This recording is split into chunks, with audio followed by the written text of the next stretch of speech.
Hello, welcome back to my channel project mathematics.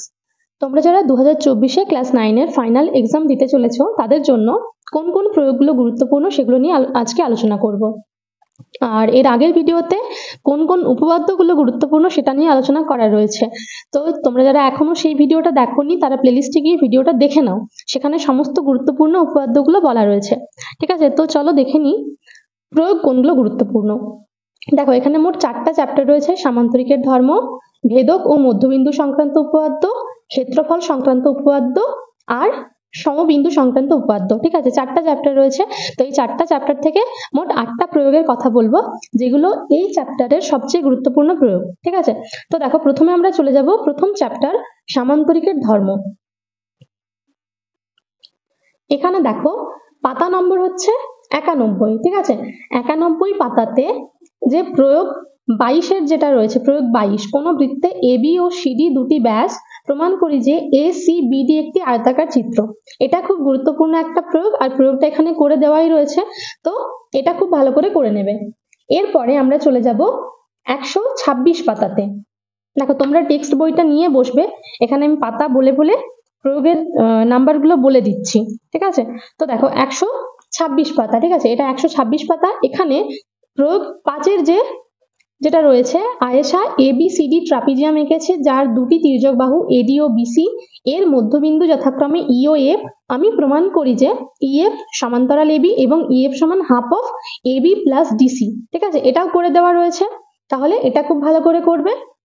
এরপরে এই চ্যাপ্টারেরই ভেদক ও মধ্যবিন্দু সংক্রান্ত উপপাদ্য, এটারই চলে যাও এর পরের পাতাতে 128 পাতাতে। এখান থেকে দেখো দুটো প্রয়োগ, প্রয়োগ 7 আর প্রয়োগ 8। এই দুটো প্রয়োগই খুব গুরুত্বপূর্ণ। প্রয়োগ 7-এ রয়েছে কি, আয়েশা একটি সমকোণী ত্রিভুজ এবিসি আঁকলো যার কোণ বিএসি সমকোণ এবং অতিভুজ বিসি এর মধ্যবিন্দু ডি। আমি যুক্তি দিয়ে প্রমাণ করি এডি সমান হাফ অফ বিসি। ঠিক আছে, এটা খুব ভালো করে করবে। আর এর সঙ্গে প্রয়োগ 8-এর যেটা রয়েছে এটাও ভালো করে করবে, এটা খুব গুরুত্বপূর্ণ একটা প্রয়োগ কিন্তু। ঠিক আছে, ত্রিভুজ এবিসি এর এডি মধ্যমার মধ্যবিন্দু ই এবং বর্ধিত বিই এসি কে এফ বিন্দুতে ছেদ করেছে, প্রমাণ করি যে এফ সমান 1/3 এসি। ঠিক আছে, তাহলে 7 আর দুটো হলো। এরপরে চলে যাও 181 পাতাতে, ক্ষেত্রফল সংক্রান্ত উপপাদ্য। এখানে দেখো, এখান থেকে আশা করছি তোমরা বুঝতে পারছো কোন প্রয়োগটা গুরুত্বপূর্ণ হবে। এটা খুবই গুরুত্বপূর্ণ একটা প্রয়োগ, প্রয়োগ 3। ঠিক আছে, 181 পাতাতে আমি যুক্তি দিয়ে প্রমাণ করি যে এবিসিডি বর্গক্ষেত্রের ক্ষেত্রফল এবিইএফ বর্গক্ষেত্র নয় এমন রম্বসাকার ক্ষেত্রের ক্ষেত্রফলের চেয়ে বেশি। এটা খুব খুব গুরুত্বপূর্ণ একটা প্রয়োগ। ঠিক আছে, এরপরে চলে যাও 245 পাতাতে, যেটা শেষ চ্যাপ্টার আমাদের,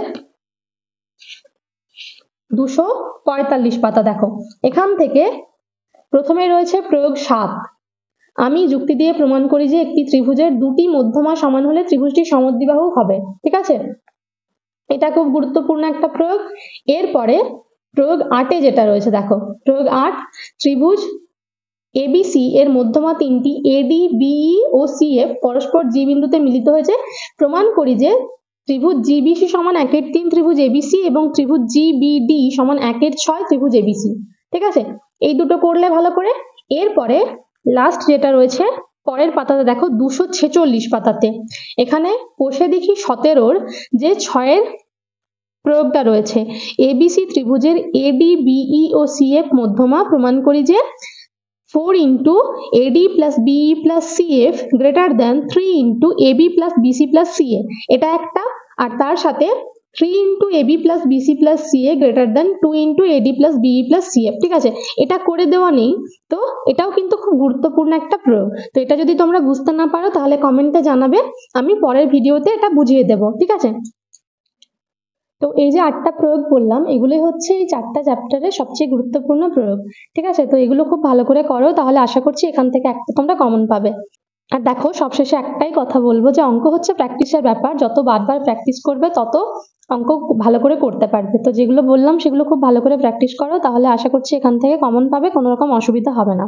সবাই ভালো থাকো, সুস্থ থাকো, আর সবার পরীক্ষা খুব ভালো হোক।